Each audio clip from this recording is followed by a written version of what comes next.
చిన్న ప్రార్థన చేసుకునే వాక్యం చేద్దాం. పరలోకమందున మా కన్న తండ్రి, నీ నామమునకు స్తుతి బట్టి మా ఘనత ప్రభావమును చెల్లిస్తూ ఉన్నాం. తండ్రి ధర్మం చేసిన మేలు బట్టి స్తోత్రాలు. వాక్యం ధ్యానిస్తుంటుండగా నీ కృపతో నీ దయతో ఆయన నడిపించు. వినగల చెవులు, గ్రహించగల మనస్సును దయచేయమని ప్రార్థన చేస్తూ ఉన్నాం. అభివృద్ధపరచ చూచే సాధారణ దురాత్మ చీకర శక్తుల నుంచి దృఢపరచండి. నీ పక్షాన నీవు నిలబెట్టుకున్న నీ దాసునైనా నేను బలపడ్డను, పాపుడు, నిష్ప్రయోజకుడను.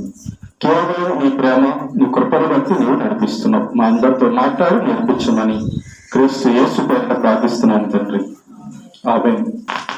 గత ఆదివారం యాకోబు జీవితంలో నుంచి 3వ భాగాన్ని ధ్యానం చేశాం కదా. ఈ వారము 4వ భాగాన్ని ధ్యానించేద్దాం. ఒక యాకోబు జీవితంలో గత వారం మనం ఎక్కడి వరకు ధ్యానం చేశామంటే, యాకోబు దేవుడి మాట వింటాడు. దేవుడు యాకోబుతో మాట్లాడతాడు.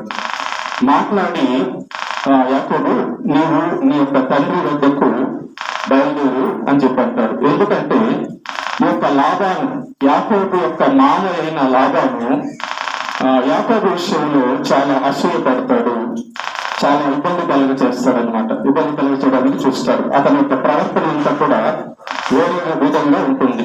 మొదట్లో కొత్తలో వచ్చిన విధానంలో ఉండదు. దేవుడు యాకోబుతో మాట్లాడతాడు. చూడండి ఒకసారి 31వ అధ్యాయం, ఆది కాండము 31వ అధ్యాయము 3వ వచనాన్ని మనం చూద్దాం. ఆది కాండము 31వ అధ్యాయము 3వ వచనం. అప్పుడు యెహోవా నీ పితరుల దేశమునకు నీ బంధువుల యొద్దకును తిరిగి వెళ్ళను, నేను నీకు తోడై ఉండదనని యాకోబుతో చెప్పగా. చూడండి ఒకసారి ఇక్కడ సందర్భం గమనిద్దాం. యాకోబు యొక్క జీవితంలో దైవభక్తి ఉంది. యాకోబు యొక్క జీవితంలో దేవుని ఎడల భయభక్తులు కలిగి ఉన్నాడు. కాబట్టి దేవుడు యాకోబుకి సమస్య వచ్చినప్పుడు స్పందిస్తున్నాడు. దేవుడు యాకోబుకి సమస్య వచ్చినప్పుడు రక్షించడానికి యాకోబుతో మాట్లాడుతున్నాడు. యాకోబు గందరగోళంలో లేడు. యాకోబు దిగులు పడిపోయి కుంగిపోయి నా జీవితం ఏంటి ఇలా అయిపోయింది అని ఆత్మహత్య చేసుకునేటటువంటి పరిస్థితుల్లో, లేదంటే కూలిపోయిన పరిస్థితుల్లో యాకోబు లేడు. కారణము, యాకోబుకు దేవుడు తోడే ఉన్నాడు. యాకోబుతో దేవుడు మాట్లాడుతున్నాడు. కాబట్టి దేవుడు స్వరం వింటున్నటువంటి భక్తుని జీవితంలో ఎప్పుడు కూడా భయం ఉండదు. దేవుడితో మాట్లాడుతూ దైవభక్తిలో ఉన్న భక్తుని జీవితం ఎప్పుడు కూడా గందరగోళంలో ఉండదు. ఎప్పుడు కూడా కన్నీళ్లు కారుస్తూ జీవితంలో కూలిపోయే పరిస్థితి అయితే ఉండదు. వేరే కన్నీరు ఉంటది. ఏ కన్నీరు? జీవితాలు మారడం కోసం, అరే నా యువత వాళ్ళందరూ కూడా నరకానికి వెళ్ళిపోతున్నారు, ఆ కన్నీరు ఉంటది. కానీ తన జీవితం ఏదైపోతుందో, తన కుటుంబం ఏదైపోతుందో అనేటటువంటి బాధ ఉండదు. చూడండి, యాకోబు జీవితంలో శ్రమలు సంభవిస్తున్నాయి. యాకోబు సొంత మేనమామే ఇబ్బందులు కలగజేయడానికి చూస్తున్నాడు. యాకోబు జీవితంలో సమస్యలు వచ్చాయి. భక్తుడే, నీతిమంతుడే, కానీ సమస్యల్లో పడినప్పుడు యాకోబుతో దేవుడు మాట్లాడుతున్నాడు. మన జీవితంలో ఇక్కడ నేర్చుకోవాల్సిన విషయం ఏంటంటే, సమస్యలు వస్తాయి. నీతిమంతుడే యాకోబు, భక్తుడే, కానీ చుట్టుపక్కల వాళ్ళ వల్ల సమస్యలు వస్తాయి, ఇంట్లో వాళ్ళ వలన సమస్యలు వస్తాయి. తప్పదు. దీంట్లో యేసు ప్రభుకే స్వయంగా ఇంట్లో వలన సమస్యలు వచ్చాయి. యేసు ప్రభుని చంపింది బయట వాళ్ళు కాదు, ఆయన జాతి వాళ్ళే, ఆయన వంశీయులే, ఆయన ప్రజలే యేసు ప్రభుని సిలువ వేసింది. కాబట్టి యాకోబు జీవితంలో గమనిస్తే ప్రేమని దేవుడున్నారా, భక్తుడే కానీ శ్రమలు స్టార్ట్ అయ్యి, కానీ దేవుడి తోడే ఉన్నాడు. చూడండి, వెంటనే రియాక్ట్ అవుతున్నాడు. దేవుడు యాకోబుతో మాట్లాడుతూ ఉన్నాడు. యాకోబు, నువ్వు భయపడబాకు, నేనున్నాను నీకు తోడు. నీ యొక్క మామ నేను ఇబ్బంది పెట్టాలని చూస్తున్నాడు, కరెక్టే, కానీ నీకు నేను తోడే ఉన్నాను. ఇక్కడి నుంచి బయలుదేరు. నీ మామ దగ్గర ఉండడం కరెక్ట్ కాదు. నేను చెప్పినటువంటి నీ యొక్క తల్లిదండ్రుల దేశానికి వెళ్ళిపో అని చెప్పి దేవుడు యాకోబుతో మాట్లాడతాడు. మన జీవితంలో కూడా దేవుడు మనతో మాట్లాడుతున్నాడా? అదనమాట. మన జీవితంలో దేవుడు మాట్లాడుతుంటే నీకు ఎందుకు బాధ ఉంటుంది? దేవుడు నాతో మాట్లాడుతున్నాడంటే సంతోషం ఉంటుంది. ముఖ్యమంత్రితో మాట్లాడుతున్నాడు అనుకో, కలెక్టర్ నీతో మాట్లాడుతున్నాడు అనుకో, ఎందుకు బాధపడతావు? ఒక ముఖ్యమంత్రి మీ పక్కన ఉంటే ఆ ముఖ్యమంత్రి ఉన్నాళ్ళు ఇబ్బంది ఏమని అంటావు, ఒక ఎమ్మెల్యే తోడుగా ఉన్నాళ్ళు ఏంది ఇబ్బంది ఏంది అంటావు. యాకోబు కూడా అలా అంటున్నాడు. యాకోబు జీవితంలో కూడా దేవుడు తోడే ఉన్నాడు కాబట్టి తన ప్రాణం మొదలు పెడుతూ ఉన్నాడు. చూడండి, ఏ టైంలో ఏం చేయాలో దేవుడు ఇచ్చేస్తున్నాడు ఆలోచన. ఎవరికి? యాకోబుకి. ఎందుకు? యాకోబు దేవుడితో కనెక్షన్ ఉంది, యాకోబుకి దేవుడితో సంబంధం ఉంది, యాకోబు దేవుడితో ఉన్నాడు కనుక దేవుడు యాకోబుతో మాట్లాడే స్థితిలో ఉన్నాడు. రైట్. ఇలా లాభాల విషయము యాకోబు తన భార్యలకు చెప్తాడు, పిలిపించి చెప్తాడు, ఇదిగో మీ నాన్న ఇట్లా ఈ విధంగా ఉన్నాడు, నా మీద ప్రేమగా లేడు, ముందున్నట్టుగా లేడు అని చెప్పి చెప్తే వాళ్ళు కూడా సరే వెళ్ళిపోతాం పదండి, దేవుడు నీకు చెప్పినట్టుగానే చేయని చెప్పి భార్యలు కూడా చెప్తారు. ఇక బయలుదేరుతాడు యాకోబు ఇద్దరు భార్యలు, లేయా, రాహేలు, దాసీలు ఇద్దరు, వాళ్ళ యొక్క పిల్లలు, వాళ్ళ ఆస్తి మొత్తం కూడా ఇక బయలుదేరుతాడు. బయలుదేరినప్పుడు ఈ యొక్క మామ అయిన లాభాను వేరే చోటుకు వెళ్ళి ఉంటాడు. గొర్రెల ఉన్ని ఉంటది కదా, గొర్రెల యొక్క ఉన్ని కత్తిరించడానికి వెళ్ళి ఉంటాడు అనమాట. అక్కడ వింటాడు సమాచారం, ఇదిగో మీ అల్లుడు మీ కూతురు అందరూ తీసుకొని వెళ్ళిపోతున్నాడు అని చెప్పి సమాచారం వినంగానే ఇక పరిగెత్తుకుంటూ వస్తాడనమాట. పరిగెత్తుకుని వెంబడిస్తాడు, యాకోబుని వెంబడిస్తాడు. చూడండి ప్రేమ దేవుడున్నారా, దైవభక్తుల జీవితంలో శ్రమలు ఉంటాయి, సాతాను వెంబడిస్తుంటాడు, అయినా భయపడాల్సిన అవసరం లేదు. సరే, ఈ యొక్క లాభాన్ని వెంబడిస్తాడు. తన బంధువులను తీసుకొని యాకోబు ప్రయాణిస్తూ ఒక కొండ ప్రాంతానికి వస్తాడు. ఆ కొండ ప్రాంతంలో ఒక గుడారం వేసుకుని అక్కడ ఉంటుండగా ఈ లాభాన్ని కూడా వెనకాల తరుముకొని వచ్చేస్తాడనమాట. తరుముకొని వచ్చి అతన్ని ఇంకా కలవాలి, కాకపోతే అక్కడ రాత్రి అయిపోద్ది. ఈ యాకోబుని లాభాను కలవాలి, కాకపోతే ఏమవుతుందంటే రాత్రి అయిపోద్ది. ఆ రాత్రి అక్కడ లాభాను నిద్రపోతాడు. నిద్రపోయినప్పుడు ఏమవుతుందంటే దేవుడు కలలో లాభాంతో మాట్లాడతాడు. ఏమని మాట్లాడుతున్నాడు చూడండి ఒకసారి. దేవుడు కలలో లాభాంతో ఏమని మాట్లాడుతున్నాడు? 31వ అధ్యాయము 24వ వచనం. 31వ అధ్యాయము 24వ వచనం. ఆ రాత్రి స్వప్నమందు దేవుడు సిరియా వాడైన లాబాను వద్దకు వచ్చి నీవు యాకోబుతో మంచి గాని చెడ్డ గాని పలకకును, జాగ్రత్త సుమి. చూసారా, దైవ భక్తుడి పక్షాన, తన బిడ్డ పక్షాన దేవుడు ఎవరైతే శత్రువుగా ఉన్నాడో, ఎవరైతే ఆపద కలిగించాలనుకున్నాడో వాళ్ళకి వార్నింగ్ ఇస్తున్నాడు దేవుడు. లాభానికి దేవుడు రాత్రి కలలో కనబడి, లాభాను, నా బిడ్డ అయినా నా భక్తుడైన యాకోబు జోలికి వెళ్ళావా, నీకు సస్తాయి, జాగ్రత్త అంటున్నాడు. జాగ్రత్త సుమి, యాకోబు దగ్గరికి వెళ్ళి నువ్వు ఏదైనా ఒక్క మాట మాట్లాడావో, అతన్ని ఏదన్నా చంపడానికో లేక అతను ఏదైనా కొట్టడానికో ఏదైనా ఒక మాట మాట్లాడావో నీ తోలు తీస్తా, జాగ్రత్త అంటున్నాడు దేవుడు. ఇలాంటి పరిస్థితి ఉంటుంది దైవభక్తుడికి. దైవభక్తుడికి ఎప్పుడు దేవుడి తోడే ఉంటాడు. మనుషుల మీద ఆధారపడ్డు, ధనం మీద ఆధారపడ్డు, తన జ్ఞానం మీద ఆధారపడ్డు, తన బలం మీద ఆధారపడ్డు, దేవుడి మీద ఆధారపడతాడు. చూసారా, దేవుడే కలిగించుకుంటే లాభాన్ని ఏంటి? వాడి యొక్క తాత ఏంటి? దేవుడే కలగ చేసుకుంటే లాభాన్ని ఏంటి? ప్రధానమంత్రి ఏంటి? ఎవరైనా కూడా అనదొక్కేస్తాడు దేవుడు అంటే. ఎందుకు? యాకోబు దేవుని ఎడల భయభక్తులు కలిగి విధేయత కలిగి ఉన్నాడు. మనం ఇక్కడ అనుకుంటున్నాం మన బలం డబ్బేమో, మన బలం మన శరీర బలమేమో, మన బలం మనుషులేమో, మన బలం ఉద్యోగమేమో. కొంతమంది చూడండి విర్రవీగుతుంటారు, వాళ్ళ జ్ఞానాన్ని చూసుకొని, వాళ్ళ డబ్బును చూసుకొని, వాళ్ళ బలగాన్ని చూసుకొని, వాళ్ళ అధికారాన్ని చూసుకొని విర్రవీగుతుంటారు. ఇదే నాది కదా, దీనివల్ల నేను ఏమైనా చేయగలను. ఏమీ లేదు. ముఖ్యమంత్రి అయినా దేవుడు టైం ఇచ్చేస్తే చచ్చిపోవాల్సిందంతే. ముఖ్యమంత్రి అయినా భూమి మీద పడుకోవాల్సిందంతే. ప్రధానమంత్రి అయినా భూమి మీద పడుకోవాల్సింది. దేవుడు మనకు తోడై ఉంటేనే మనకు అన్ని బాగా జరుగుతుంటాయి. దేవుడు తోడు లేకపోతే ఈ లోకంలో ఎంతమంది రాజులు చనిపోయారు, భూమి మీద ఉన్నారు, సమాధుల్లో ఉన్నారు. ఎంతమంది ముఖ్యమంత్రులు పాతి పెట్టబడ్డారు, ఎంతమంది ధనవంతులు శ్మశానంలో పడుకో ఉన్నారు చూడండి. ఎంతమంది జ్ఞానులు, సైంటిస్టులు, డాక్టర్లు కరోనాలో పోయారు చూడండి. కనుక ప్రేమ దేవుడున్నారా, దేవుడి యొక్క తోడు ఉండాలి. లాభాలతో దేవుడు హెచ్చరించాడు, లాభాలు జాగ్రత్త, యాకోబుతో ఏమన్నా ఒక మాట మాట్లాడావా జాగ్రత్త అని హెచ్చరించాడు. అప్పుడు ఆ యొక్క రాత్రి అయిపోయిందని లాభాను యాకోబుని కలుస్తాడు. యాకోబుని కలిసి ఒక మాట అంటాడు అనమాట. ఏమంటాడంటే, యాకోబు ఎందుకు ఈ పని చేసావు? ఏదో దొంగలాగా లేకపోతే ఏదో ఎందుకు పరాయి వాళ్ళకి ఎందుకు ఇట్లా వచ్చేసావు నాకు చెప్పకుండా, నా యొక్క కూతుర్లను నా మనవరాలను తీసుకొని ఎందుకు వచ్చేసావు, నా దగ్గర ఒక మాట చెప్పుంటే బాగా పండగ చేసినట్టుగా సంబరాలతో నాట్యాలతో నిన్ను సాగనంపేవాడిని కదా, ఎందుకు పని చేశావు యాకోబు అని చెప్పని లాభాను అంటాడు. అప్పుడు యాకోబు ఏమని సమాధానం చెప్తాడంటే, అయ్యా నువ్వు నీ యొక్క కూతుర్ని నా నుంచి దూరం చేస్తావేమో, నా భార్యలను నా దగ్గర నుంచి దూరం చేస్తావేమోనని భయపడి నీకు చెప్పకుండా వచ్చేసాను అని చెప్పి యాకోబు సమాధానం చెప్తాడు. రైట్, చెప్తే అప్పుడు లాభాన్ని అంటాడు, సరే వస్తే వచ్చేసావు కానీ మా ఇంట్లో గృహదేవతలు ఎందుకు దొంగతనం చేసుకొని వచ్చావు అంటాడు. మా ఇంట్లో లాభాను దేవతలను పూజిస్తుంటాడు, విగ్రహాలు పెట్టుకొని. గుర్తుపెట్టుకోండి, లాభాను విగ్రహాలను పెట్టుకొని పూజిస్తుంటాడు, అందుకే లాభానికి దేవుడు తోడే లేడు. లాభానికి దేవుడు ఎందుకు హెచ్చరించడం చేశాడు తెలుసా, లాభాన్ని దేవుడిని పూజించడం వల్ల అన్నిటిలాగా ఉన్నాడు అన్నమాట. మామ ఇంతోపల బొమ్మలు పెట్టుకొని పూజిస్తున్నాడు.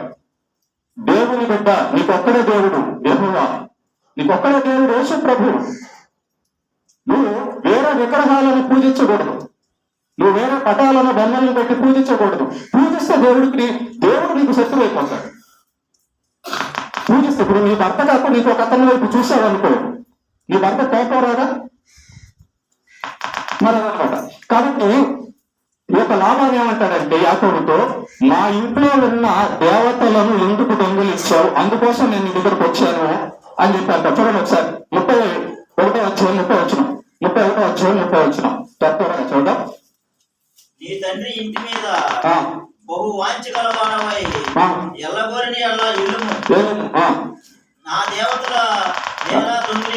నా దేవతలను ఎందుకు దొంగిలించావు అని చెప్పి అంటున్నాడు. వాస్తవానికి యాకోబు దేవతలను దొంగిలించలేదు, యాకోబు దొంగిలించలేదు. ఏం జరిగిందంటే ఈ యొక్క బయలుదేరేటప్పుడు ఎవరు, యాకోబు, లాబాను, యాకోబు, రాహేలు, లేయా, తన యొక్క కుటుంబం అంతా కూడా బయలుదేరేటప్పుడు ఈ రాహేలు ఏం చేస్తుందంటే తన ఇంట్లో ఉన్న తన తండ్రి పూజిస్తున్నటువంటి విగ్రహాలను దొంగతనం చేసేస్తుంది. చూసారా ఎలాంటి పని చేసిందో రాహేలు ఏం చేస్తుందంటే దొంగతనం చేస్తుంది అనమాట. దొంగతనం చేసేసి ఆ విగ్రహాలను దాచిపెట్టుకొని అలాగే తనతో పాటు తీసుకొచ్చేస్తాడు. యాకోబుకి విషయం తెలియదు. అప్పుడు యాకోబు ఏమంటాడంటే, ఎవరు ఈ పని చేశారో, నీ ఇంట్లో ఉన్న ఆ బొమ్మలను ఆ విగ్రహాలను ఎవరైతే తీసుకొని వచ్చారో వాళ్ళు ఖచ్చితంగా చచ్చిపోవాల్సిందే అనే మాట అంటాడు.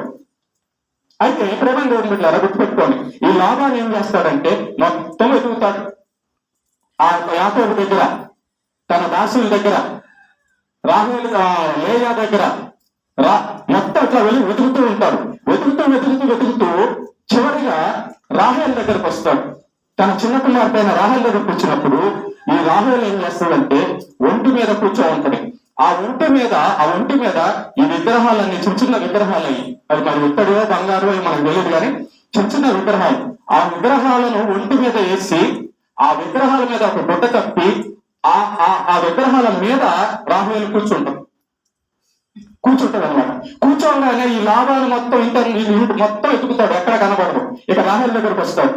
రాహేలు దగ్గరకు వచ్చినప్పుడు అప్పుడు రాహేలు ఏమంటారు తెలుసా, తండ్రి నేను నెలసరిలో ఉన్నాను కాబట్టి నువ్వు వచ్చినప్పుడు నేను లెగవలేను, ఈ ఒంటి మీద నేను కూర్చొని ఉన్నాను, దయచేసి నన్ను క్షమించని అబద్ధం ఆడుతుంది రాహేలు. రాహేలు జీవితంలో ఇలాంటి తప్పులు దొరుకుతాయి. విగ్రహారాధికురాలుగా దేవునికి విరుద్ధమైన ఒక కార్యం చేస్తుంది. అందుకే ఇంకొక కొడుకు పుట్టిన తర్వాత రాహేలు చనిపోయింది.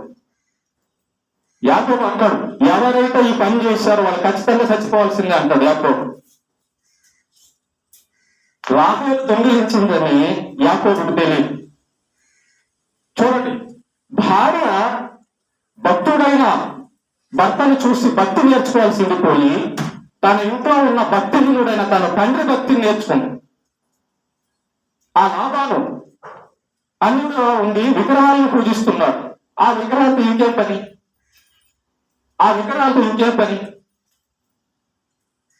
కాబట్టి దేవుడికి విరుద్ధమైన కార్యాలు చేస్తే చచ్చిపోతాడు. యాకోబు చెప్పాడు, ఎవరైతే దొంగతనం చేశారో వాళ్ళు తెచ్చుకోవాల్సిందే అంటాడంతే. తర్వాత ఇంకొక కుమారుణ్ణి కంటూ చనిపోద్ది యాకోబు. అది తర్వాత చెప్తాను. ఓకే, ఇలాగా ఈ లాభాలు వెతుకుతాడు. మొత్తం వెతికితే ఎక్కడ కూడా కనపడదు. రాహేలు దాచిపెట్టేస్తుంది, పైన కూర్చొని ఆ విగ్రహాల మీద కూర్చొని దాచిపెట్టేస్తుంది అనమాట. దాచిపెట్టేసినప్పుడు ప్రేమ దేవుని బిడ్డలారా లాభానికి ఎక్కడ కూడా కనపడదు. అయితే గుర్తుపెట్టుకోండి, ఈ యొక్క పని చేస్తుంటే యాకోబుకు చాలా కోపం వచ్చేస్తుంది. ఏంటి మామయ్య, నేనేమైనా దొంగనా, లేకపోతే నేనేమైనా నిన్ను మోసం చేశానా, ఎందుకు నన్ను ఇట్లా బాధ పెడుతున్నావు? మొత్తం ఇప్పుడు మన ఇంటికి వచ్చేవారైనా ఎదుగుతున్నారు, మన బీరువాలు, మన మంచాలు, మన ఇంట్లో మొత్తం ఎదుగుతున్నారు, ఎలా ఉంటది? అరే ఎందుకు ఎదుగుతున్నావురా, ఏంటి అసలు నీకు సమస్య అంటే మనల్ని వాళ్ళు ఏమనుకోని ఎదుగుతుంటారు? దొంగ అనుకో. మనల్ని దొంగ అనుకుంటే మనల్ని తప్పుకోవడం అంటుంటే మనం తప్పు చేయకపోయినా ఏమొస్తుంది? మనకి కోపం వస్తుంది కదా. ఆ కోపంతో యాకోబు ఏమంటాడంటే, ఎందుకు మామ ఇలా పని చేస్తున్నావు, నేను నీకేం అన్యాయం చేశాను అని చెబుతూ 31 అధ్యాయం 36 నుంచి చదవండి ఒకసారి. 36 యాకోబు కోపపడి లాభాంతో వాదించి అతనితో నీవిట్లు మండిపడి నన్ను తరుమట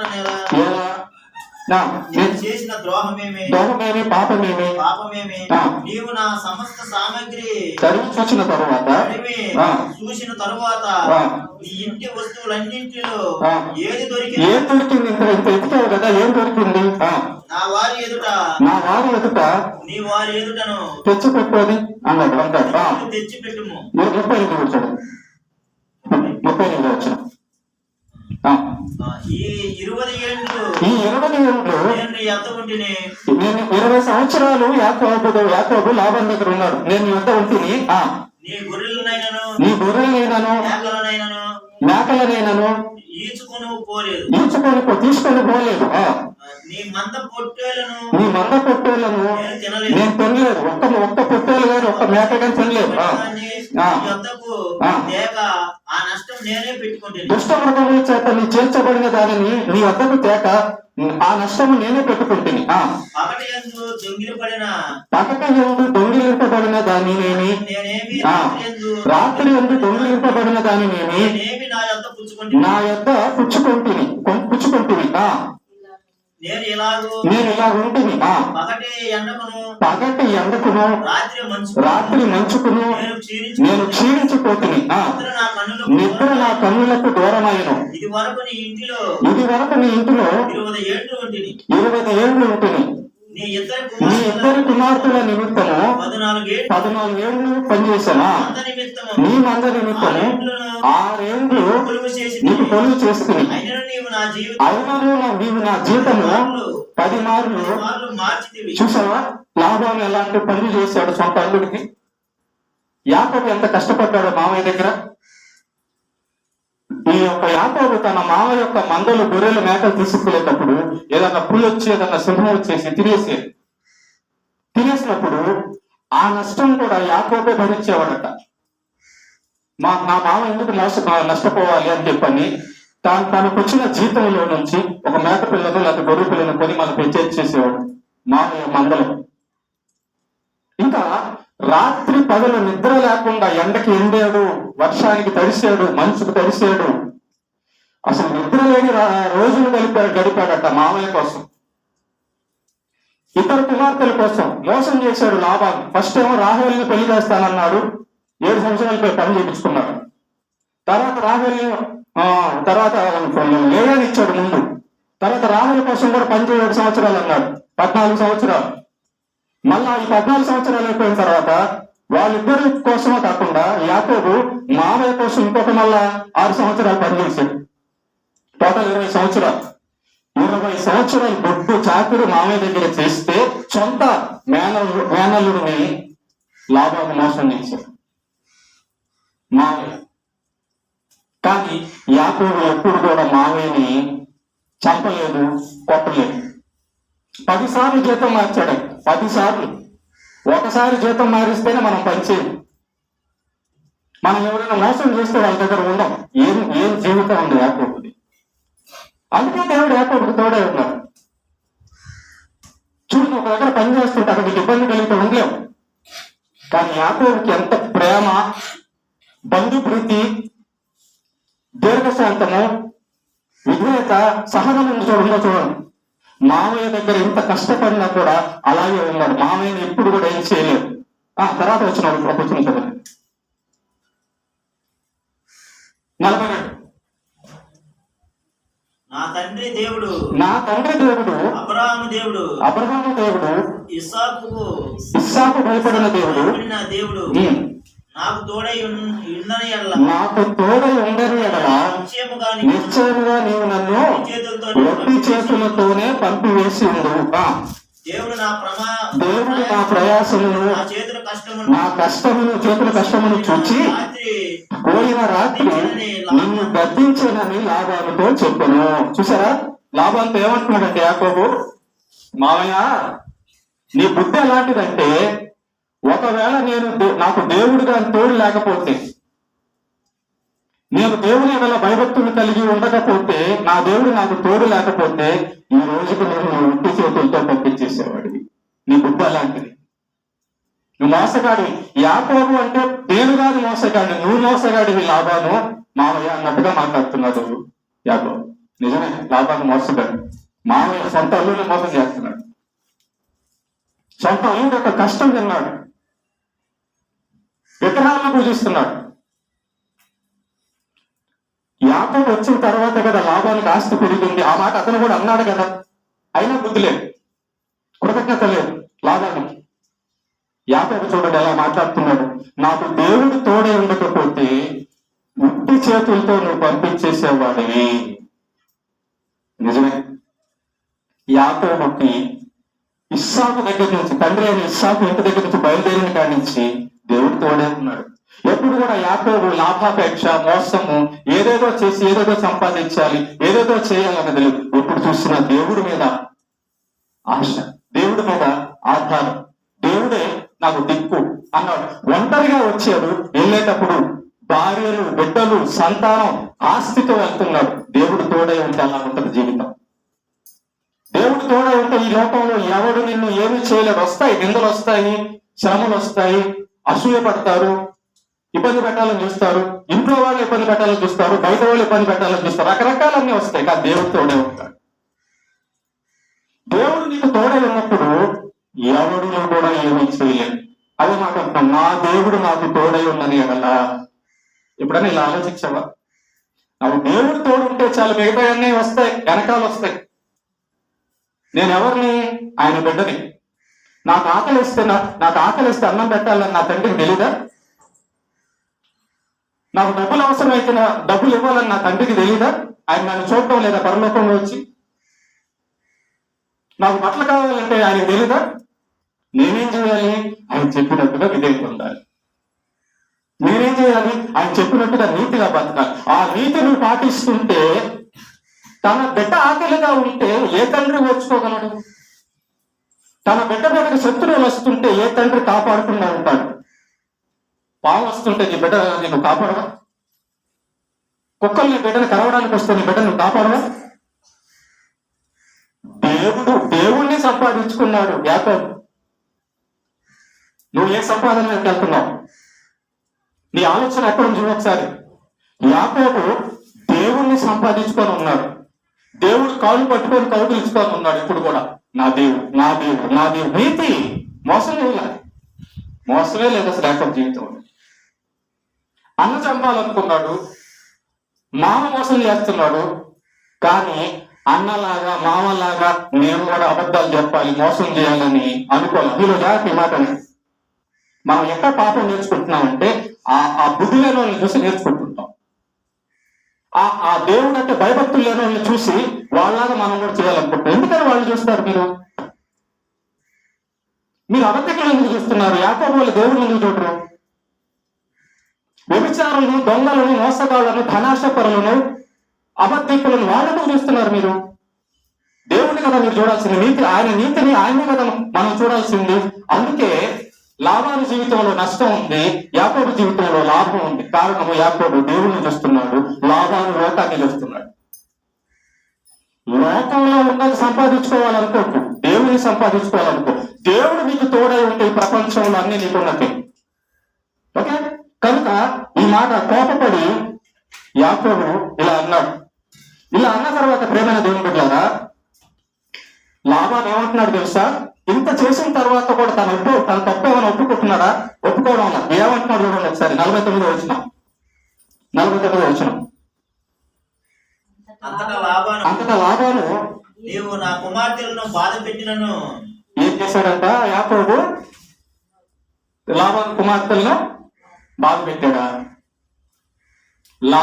యాకోబు బాధ పెట్టాడా? రాహేలు లేయా బాధ పెట్టారా? ఒకసారి ఆలోచిద్దాం. నీవు నా కుమార్తెను బాధ పెట్టినాను, నా కుమార్తెలను కాక ఇతర స్త్రీలను పెళ్లి చేసుకునేనను. అసలు దాసీలను పెళ్లి చేసుకోమని ఇచ్చింది ఎవరు? యాకోబుకి. యాకోబుకి ఇదిగో నా దాసులను పెళ్లి చేసుకో అని ఇచ్చింది ఎవరు? పోయిన వారం చెప్పాను కదా, ఎవరు ఇచ్చారు? రాహేలు లేయా. వాళ్ళైనా ఇచ్చింది. లేకపోతే యాకోబు అమ్మ మీరు నాకు సరిపోలేదు, మీ దాసులు కూడా ఎవరిని పెళ్లి చేసుకుంటా అన్నాడా? తప్పు ఎవరు చేశారు? కూతురు చేశారు. కానీ నిన్న ఎవరి మీద వేస్తున్నాడు లాబాను? యాకోబుని. చూడండి ఎత్తదు. చదువు. నా కుమార్తెలను కాక ఇతర స్త్రీలను పెళ్లి చేసుకునేనను. చూడము నా యొక్క ఎవరు లేరు కదా. నాకును నీకును దేవుడే సాక్షి అని చెప్పి మళ్ళీ చూడండి. ఏ నీతి? దేవుడి మీద దేవుడి సాక్షి పెడుతున్నాడు చూడండి ఒకసారి. తప్పు చేసింది కాక కూతుర్లు తప్పు చేశారని తెలుసుకోకుండా నిందేసేసి మళ్ళా దేవుడు నీకు కొంతమంది చూడండి తప్పు చేసేసి దేవుడే అంటారు, మళ్ళీ మధ్యలో దేవుడు తీసుకొస్తారు. ఇలా నీతి మంత్రులాగా. ఈ లాభం జీవితం కూడా ఎట్టుందో యాకోబు మీద నిందేస్తున్నాడు. మరి ఎందుకు వచ్చింది? భక్తిహీనులు వేస్తారు. యాకోబు మీదకి లాభం ఎందుకు వచ్చాడు? భక్తిహీనులు వస్తారు. గుర్తుపెట్టుకోండి ప్రేమ దేవుని బిడ్డలారా, ఈ లోకంలో దేవుడు యొక్క భయభక్తులు కలిగి బతికే వాడి మీదకి సాతాను ఖచ్చితంగా కోప్పడతాడు. సాతాను ఖచ్చితంగా క్రోధంతో ఉంటాడు. సాతాను ఏం చేస్తాడంటే, నువ్వు దేవుడి పక్షాన్ని వెళ్తావా, నువ్వు నేను నానా రకాల బాధలు పెడతానని ఎవరు దొరుకుతారో గుర్తుపెట్టుకోండి. ఎవరు దొరుకుతారో వాళ్ళు పట్టుకొని దైవ భక్తులను బాధ పెట్టాలని చూస్తాడు. ఇక్కడ ఎవరు దొరికారు? లాభాలు దొరికాడు సాతానికి. రాహేలు దొరికింది. చూసారా? రాహేలు కూడా దొరికిపోయింది. విగ్రహాలు దొంగిలించింది తండ్రి ఇంట్లో. దేవుణ్ణి సృష్టికర్త దేవుణ్ణి భర్త పూజిస్తుంటే లోతు భార్యలాగా రాహేలు కూడా విగ్రహారాధనకు ఇదైపోయింది. చచ్చిపోయిన తర్వాత చూపిస్తాను తర్వాత. కాబట్టి చూడండి, ఈ యొక్క భక్తులందరూ భక్తి పరుల మీదకు నింద వేయడానికి వస్తుంటారు. ఈ భక్తులందరూ సాతానికి దొరుకుతారు. అందుకే గుర్తుపెట్టుకోండి, ఒక కుటుంబంలో ఒక దైవ భక్తుడు ఉంటే ఆ కుటుంబంలో ఉన్న వారిలో ఎవరు ఛాన్స్ ఇస్తారా, ఎవరు రూపు ఇస్తారా అని సాతాను వెతుకుతుంటాడు. ఒక దైవ సేవకుడి మీద సాతాను టార్గెట్ ఉంటుంది. వీడికి ఎలాగైనా చెడ్డపేరు తేవాలి, వీడికి ఎలాగైనా నింద తేవాలి, వీడిని ఎలాగైనా బాధ పెట్టాలి. ఎవరినైనా పట్టుకొని, వాళ్ళ ఇంట్లో వాళ్ళు దొరికితే ఇంట్లో వాళ్ళు, బయట వాళ్ళు దొరికితే బయట వాళ్ళు, ఎలాగైనా కానీ వీడి మీద భక్తి పరుడు మీద టార్గెట్ చేయాలి, ఇబ్బంది పెట్టాలని సాతాను ప్రమేయం ఉంటుంది. చూసారా? మామ వచ్చి ఎలాగ నిందలు వేస్తున్నాడు. తన కూతురు తప్పు చేస్తే యాకోబు మీద వేస్తున్నాడు తప్పు. పెళ్లికి ఇచ్చింది ఎవరు? దాసీల్ని. రాహేలు లేయా. కానీ ఏమంటున్నాడు? యాకోబుకి ఏమంటున్నాడు? నా కూతురు కాక ఇతర స్త్రీలను పెళ్లి చేసుకున్నావు, నీకు తప్పు అంటున్నాడు. ఏ రోజైనా కూతురుని అడిగాడా? కూతురు ఎలాంటి బుద్ధి ఉందో చూశాడా? తన బుద్ధి ఎలాంటిదో చూసుకున్నాడా? తన వైపు చూసుకోవాలా? ఎందుకోండి అంతే. ఈ యొక్క సమాజం ఏడు చూపిస్తుంది, 4 ఏళ్ళు వాళ్ళ వైపు ఉంటుంది. కనుక ప్రేమ దేవుకుంటారా, మనం లాభాల వల్ల ఉండకూడదు, యాకోబు వల్లే ఉండాలి. అలా ఇక మాట్లాడుకున్న తర్వాత యాకోబు లాభాలు ఇద్దరు మాట్లాడుకున్న తర్వాత ఇక వాళ్ళిద్దరు ఏం చేస్తారంటే ఒక నిబంధన చేసుకుంటారు. ఏం నిబంధన అంటే, ఇదిగో ఇక నుంచి నేను నీ జోలికి రాను, నువ్వు నా జోలికి రావద్దు అని యాకోబు లాభాలు నిబంధన చేసుకుని అక్కడ ఒక రాళ్ల కుప్ప వేస్తాడు. ఈ రాళ్ల కుప్ప దాటి నేను ఇంటికి రాను, ఈ రాళ్ల కుప్ప దాటి నువ్వు నా మీదకి రావద్దు అని చెప్పి ఒక నిబంధన చేసుకుంటారు. నిబంధన చేసుకున్న తర్వాత ప్రేమ దేవుని బిడ్డలారా, ఈ యొక్క యాకోబు లాబాను తన ఇంటికి తాను బయలుదేరి వెళ్ళిపోతాడు, తన ఊరికి తాను బయలుదేరి వెళ్ళిపోతాడు. యాకోబు తన ఇంటికి తాను ప్రయాణం మొదలు పెడతాడు. మొదలు పెట్టినప్పుడు ఏం జరిగింది చూడండి. 32వ అధ్యాయం 1-2 వచనాలు. 32వ అధ్యాయం 1-2 వచనాలు చదువుకొని ముగించుకున్నాం. యాకోబు తన త్రోవను వెళ్తుండగా దేవదూతలు అతనిని ఎదుర్కొనేది. యాకోబు వారిని చూచి ఇది దేవుని సేన అని చెప్పి ఆ చోటికి మహనయీయుడు అని పేరు పెట్టేశారా. ఎక్కడ అడుగడుగునా యాకోబు జీవితంలో దేవుడి యొక్క కార్యాలు కనబడుతున్నాయి, దేవుడి యొక్క తోడు కనబడుతుంది. యాకోబు కంట దేవదూతలు ఎదురొచ్చారంట. ఎందుకు? సహాయం చేయడానికి, ఎందుకు? బలపరచడానికి. ప్రేమ దేవుడు ద్వారా మనం దేవుడి పక్షాన ఉంటే, దేవుడు చెప్పినట్లుగా ఉంటే శ్రమలు ఉంటాయి, కానీ తోడు ఉంటుంది, దేవుడి యొక్క సహాయం ఉంటుంది. నేను గుర్తుపెట్టుకోండి, దైవ సేవకుడు ఉన్న కనుక, దేవుడి కార్యాలు జరిగించేవాడిని కనుక నా మీద టార్గెట్ ఉంటుంది సాతాను. నేను దొరుకుతానా, మా ఇంట్లో దొరుకుతారా, ఎవరు దొరుకుతారో అని చూస్తుంటాడు. భక్తిని పాడు చేయడానికి, సాక్ష్యాన్ని పాడు చేయడానికి, ఈ ఊర్లో వాళ్ళందరూ కూడా నన్ను నమ్మకుండా ఉండాలి అంటే ఇంట్లో సమస్యలు ఉండాలి, అలా చేస్తాడు. చూడండి, యాకోబు జీవితంలో కనబడుతున్నాయి సమస్యలు. ఏమి యాకోబు తప్పుకోవడం కనబడుతున్నాయా? ఎవరు దొరుకుతారో వాడికి వాళ్ళు పట్టుకుంటాడు అంతే. పట్టుకోవడానికే ఆశ పెడతాడు. ఆదమ్మ వాళ్ళ దగ్గరకు వచ్చి ఆశ చూపించాడు, హవ దగ్గరకు వచ్చి ఇదిగో ఇదిగో నీ పండు చూపించాడు, ఈ పండు తింటే నువ్వు దేవతల వల్లే ఉంటావు అంటున్నాడు.